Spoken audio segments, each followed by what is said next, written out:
Hola, ¿qué tal? ¿Cómo están? Aunque el mundo de la moda es a menudo considerado como superficial y sobre todo efímero, algunos diseñadores se muestran dispuestos a volver a los orígenes con una moda ética y respetuosa de la tradición textil. Este es el caso de la mexicana Carla Fernández, quien precisamente presenta el próximo 14 de febrero, Fiesta de los Enamorados, en la Fundación Cartier, aquí en París, su performance Manifiesto, con la participación del grupo de electropunk Bagar, que va a poner voz y música a las consignas de su desfile por una moda reivindicativa.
Y precisamente para hablarnos de esta performance en la Fundación Cartier, que se realiza en el marco de la exposición dedicada a la fotógrafa también mexicana Graciela Iturbide, Carla Fernández ha sido tan amable de venir hasta nuestros estudios. Muy buenas tardes, Carla. Buenas tardes, Jordi. Gracias por la invitación. No, es un verdadero placer tenerte aquí entre nosotros, viniendo de tan lejos, ¿no? De México. Recién llegada. Imagínate.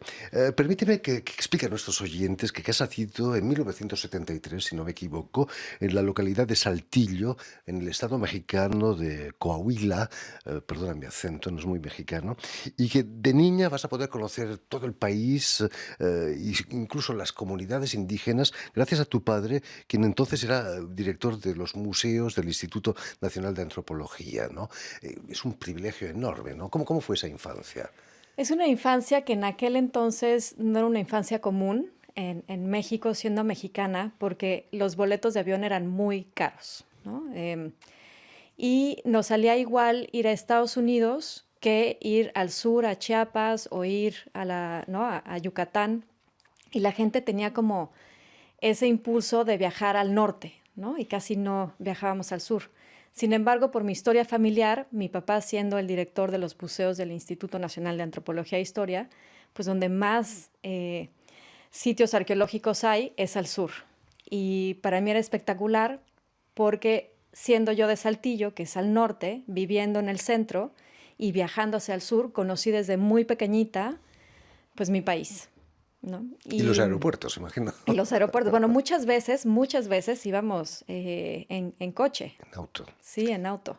Largos Así viajes. es. Imagínate. ¿Qué impresiones dejaron en ti esas comunidades indígenas que tú viniendo de Saltillo no conocías, ¿no? Seguramente. Bueno, las conocí desde muy pequeña, justo con estos viajes con mi familia.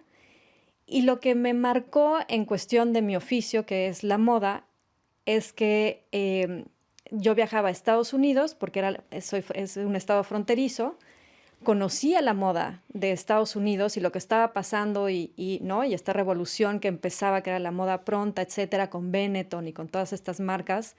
Y por otro lado, entendía, o sea, yo iba a las comunidades y veía a las niñas de mi edad vestidas como diosas, ¿no? Con estos textiles maravillosos que ellas mismas o sus madres les hacen o sus abuelas, ¿no? Que yo nada más los podía comparar con las pasarelas de alta costura que se dan justamente en esta ciudad, ¿verdad? Imagínate. Y era maravilloso tener como ese contraste, porque yo nací en un México en donde me decían una y otra vez que no había moda. Me decían, en México no hay moda, si tú quieres hacer moda o quieres ponerte moda, tienes que ir al extranjero y tienes que traer la moda de allá. Y yo les decía, no. Se equivocaban, ¿eh? Están equivocados. Hay 68 lenguas vivas, 68 etnias, ¿no? Y cada una de ellas es espectacular y sí tienen una forma preciosa de vestir, ¿no? Y Por lo puedes supuesto. ver. Vas a estudiar Historia del Arte en la Universidad Iberoamericana. Sí. ¿Con qué intenciones? ¿Quizás para conocer la historia también de la moda o no? ¿O te interesaba el arte en general? No, mi historia es más sencilla que eso. Yo no había carreras de moda y yo quería tener, ¿no? Mi diploma. No podía, no tenía los recursos para venir a estudiar a Europa. Entonces lo que decidí fue estudiar historia del arte para poder acercarme de alguna forma, ¿no? A la historia de la vestimenta, a la historia de cómo nos adornamos, etcétera. Y fue como pensé en historia del arte y incluso yo diseñé la primera carrera de moda a mis 30 años. Así, ¿no? Una tiene que ir No está mal, resolviendo. no está nada mal. Imagino también que es importante para un diseñador saber lo que han hecho sus ancestros, ¿no? Sí. No solamente en la moda, sino también en la pintura, en la escultura. Sí, pues ya ves que los problemas luego son oportunidades, entonces al no tener yo una carrera de moda, pues tuve que hacer la carrera de Historia del Arte y iba a una escuelita en las tardes, magnífica, la Iberomexicana de diseño, en donde mis maestras habían estado en el atelier de Balenciaga, en el verdadero, eran refugiadas, exiliadas políticas de España, ¿no? Y ese método, esa maestría, yo la tenía con mis clases en las tardes de modista. Increíble, ¿no? La elegancia de Balenciaga es Bueno, mi hijo se llama mítica. Cristóbal por el Increíble. maestro Balenciaga. Imagínate. Pero va a ser durante tu servicio social, he leído, en el Museo Serfín, cuando empiezas a patronar prendas indígenas y sobre todo desarrollas una teoría, la teoría de la raíz cuadrada. ¿Qué es esa teoría? En México y en muchos lugares en el mundo se utiliza el patronaje a base de rectángulos y cuadrados. O sea, como sale del telar, el lienzo se puede ir plisando, se puede ir jugando con él, pero no se corta. O sea, no entra la tijera como en el patronaje sastreado occidental, ¿no? En donde tú vas siguiendo el cuerpo y esas curvas van haciendo que tú vayas cortando, ¿no?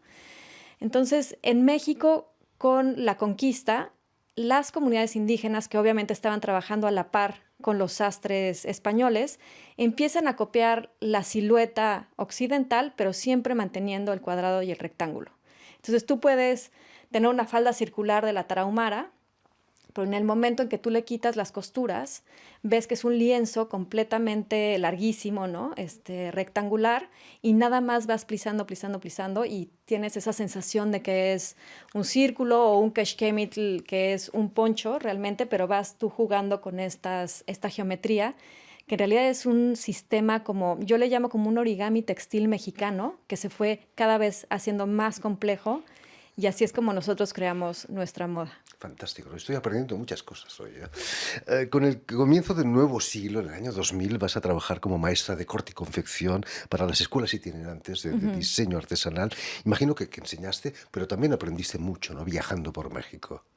Sí, había unas jornadas en donde se juntaban diseñadores y artesanas y artesanos para poder hacer como nuevos diseños, ¿no? En esas jornadas lo que aprendí es que yo tenía que desaprender, porque justamente yo había estudiado el patronaje del señor Balenciaga, cortes y curvas, llegué a las comunidades y me dijeron, no, este es el sistema que nosotros usamos, que llevamos usando 3000 años y en el cual somos expertos.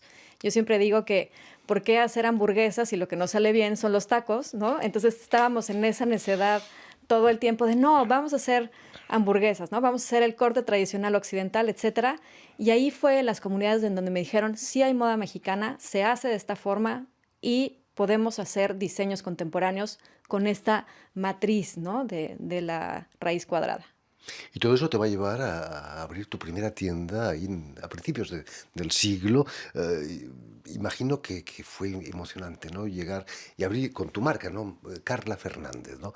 ¿Qué recuerdos te quedan de ese día, de la apertura de tu primera tienda? Pues estoy muy orgullosa de decirte que mi primera tienda éramos una cooperativa y éramos 12 mujeres. Estaba en la Colonia Condesa. Después empezamos, cada una fue tomando diferentes caminos, luego éramos 6 mujeres y al final creo que de las 12, la que sigue siendo nada más diseñadora de moda, que ya no es vestuarista o que no está trabajando para cine o teatro, soy yo.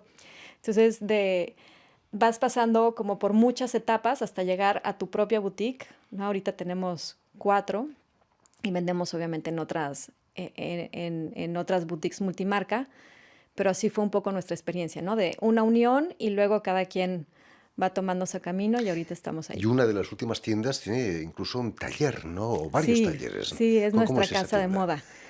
Para mí era muy importante que las artesanas mexicanas tuvieran también un espacio, ¿no? Para que tú puedas aprender acerca de la manera de confección, que puedas dar talleres. Hay muchísimas técnicas que llevan hasta 3000 años, como es el telar de cintura, bordados maravillosos, tintes naturales. La señora que estamos viendo en las imágenes, por ejemplo, ella está teñido con telar de cintura, perdón, teñido en lodo, tejido en telar de cintura, que son 8 palitos que tú recoges del monte y con esos 8 palos tú haces un telar y lo conviertes en unas piezas espectaculares, ¿no? O sea, eso sí es sustentabilidad, eso sí es realmente, ¿no?, la transformación de la tierra en sustento. Difícil de trabajar eso, ¿no? También en un taller con 8 palitos.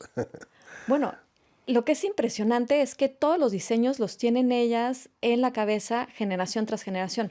O sea, tú vas haciendo cuentas que aprendiste desde muy jovencita, ¿no? Que te los enseñó tu madre y a tu madre la abuela y así.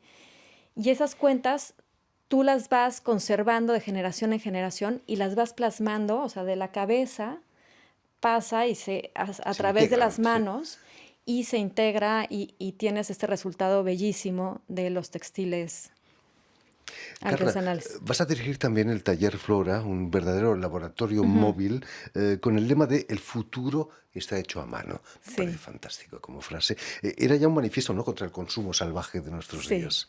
sí, sí, así es. Nuestro futuro sigue estando hecho a mano todavía. Nuestro futuro ha estado hecho a mano, sigue siendo hecho a mano y debe de seguir siempre hecho a mano.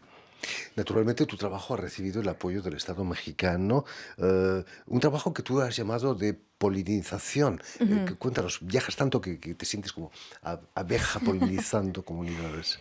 Creo que es un intercambio de saberes, ¿sabes? Y es un intercambio de experiencias y también de lo que no ha salido bien. Entonces, en esa polinización cruzada, no nada más es con nuestro taller en la Ciudad de México, sino que puede haber una artesana que esté haciendo un lienzo en el Estado de México y ese mismo lienzo se va a bordar al sur de México, que puede ser a Guerrero, a Oaxaca, y ellas mismas empiezan a hacer como este intercambio de saberes, de técnicas, que es muy enriquecedor, no nada más en términos humanos, sino en técnicas, ¿no? Entonces van aprendiendo una de la otra y es realmente una experiencia maravillosa. Carla Fernández, ¿te consideras una diseñadora descalza? Que es el título de uno de tus libros. Ese título lo saqué de un libro que yo amo y adoro de Johann van Lengen, que es El arquitecto descalzo. Tiene que ver con la arquitectura vernácula. Y aquí hago esa relación con Johann, porque para mí las mejores diseñadoras de mi país están en las montañas, en las selvas, en los desiertos, y sí, ellas tienen ese contacto con la tierra y sí son ellas las diseñadoras descalzas. Por supuesto, ¿no? Has recibido importantes premios internacionales, incluso se podría decir que has ganado un Oscar, vistiendo a Darla Anderson, Sí. la productora de la película Coco, para la ceremonia de entrega de los Oscars. ¿Estuviste tú en la ceremonia? Fíjate que Darla, ella me buscó y me llamó. Me dijo, yo quiero llevar un diseño de una mexicana y todo lo hicimos, ya sabes, a través de, le enviábamos cosas, regresábamos, ella estaba ocupadísima. Darla, tengo entendido que es la productor que más películas ha hecho en el mundo, en la historia, o sea, más que Bollywood, etcétera. Entonces, bueno, no tuve la oportunidad de ir a los Óscares, pero la celebramos y ella es adorable y seguimos en contacto y me manda todo el tiempo paquetes de Coco y me cuenta su historia bueno, Coco ha sido muy importante, ¿no? Para México, ha llevado la cultura mexicana a la fiesta de los muertos por el mundo sí, entero, ¿no? Ya no se celebra Halloween, es la fiesta de los muertos. en México se celebra el Día de los Muertos. Y también en otros países, seguro que Sí. sí, gracias a Coco. Volviendo a tu performance Manifiesto en la Fundación Cartier, es cierto que te une a Graciela Iturbide una amistad profunda. ¿La Sí, conoces? yo trabajé con Graciela, yo escribí el Manifiesto de la Moda en Resistencia, que así es como se llama en castellano, hace ya unos 6 años, ¿no? Y le pedí a Graciela que me ayudara a hacer las fotos para ilustrar ese manifiesto. Tengo la fortuna que a Graciela le gusta mi ropa, entonces hacemos intercambio entre fotografía, ¿no? y mi ropa. Nos fuimos a Estados Unidos porque la modelo es una modelo seri, ¿no? De descendencia seri, que tiene que ver también con la historia de Graciela. Esta es otra campaña que hicimos, la que estamos viendo atrás, en Xochimilco después. Entonces ya hemos hecho varias cosas juntas. Fantástico, ¿no? ¿Y qué sientes interviniendo en esta Fundación Cartier, que es también un símbolo de la moda en el arte Claro. muy parisino, ¿no? ¿Qué supone para ti estar No, aquí? bueno, para nosotras es realmente significativo que podamos estar en ese espacio acompañadas de Graciela, ¿no? Y acompañadas de todo el público francés que, Por bueno, supuesto. No vas a estar sola, vas a estar, decíamos, con un grupo de sí. electropunk y además también con la dirección de un grupo de artistas, ¿no? Ujú. ¿Cómo va a ser eso? Hicimos un desfile en el Victorian Albert Museum con mis amigos que se llaman Art Comes First, Shaka and Sam, que son maravillosos diseñadores y estilistas. Y en este momento, justo ahorita vengo saliendo del casting, estamos trabajando con ellos para hacer la dirección artística de este nuevo desfile para la Fundación Cartier. Bagarre, para mí es muy importante que entiendas no nada más la ropa como estética, sino la misión política, la misión cultural, ¿no? Que tiene el sentimiento de hacer moda como lo hacemos nosotras en colaboración creativa y productiva con las artesanas con las que colaboramos. Y eso tiene que entenderse también a través de estas consignas, ¿no? Y es que son muy claras. O sea, nosotros no creemos que la moda es efímera, tampoco creemos que la tradición es estática, y lo vas cantando y lo vas entendiendo, y son prendas que se pueden llevar 1 año o hasta 2 años en crearse, y cómo puede ser que de repente las deseches. El mundo no está hecho para entender la obsolescencia planeada y pensar que así debe de ser, ¿no? O sea, eso tiene que parar, y entonces por eso colaboramos siempre con bailarines, con músicos, con fotógrafos. Yo siempre he dicho que los mejores para lo mejor, las mejores artesanas, ¿no?